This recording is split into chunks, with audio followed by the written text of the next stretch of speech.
There is something strangely satisfying about holding a piece of hardware that defined an entire era of computing. This little square of silicon was the absolute king of the hill back in the day, and honestly, it still carries a certain weight when you drop it into a motherboard. It is a quad-core chip with 8 threads, and while that might sound modest compared to the massive core counts we see today, it was the gold standard for a long time. When you look at the 3.5 GHz base clock, it feels like a reminder of a time when raw speed was the only thing that mattered. It is not just about the numbers, though.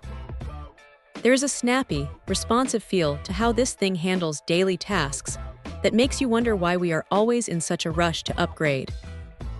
It manages memory through 2 channels, and being able to push up to 32 GB of DDR3 RAM means it can still keep up with a decent amount of multitasking without breaking a sweat.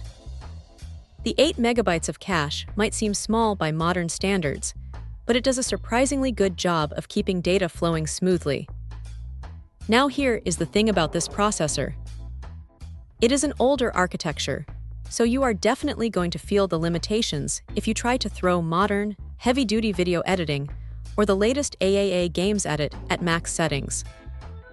It is not going to win any races against the current generation of chips, and you will definitely notice the heat if you push it hard for too long.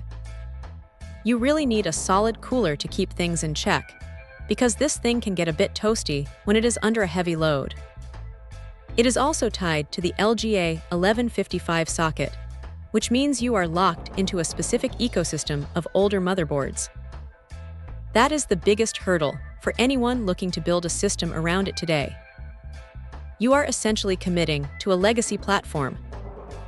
But there is a charm to that. It is perfect for a budget-friendly retro gaming rig or a secondary machine that just needs to handle office work and web browsing without any fuss. It is reliable, it is proven, and it has that classic Intel stability that people grew to love over the years.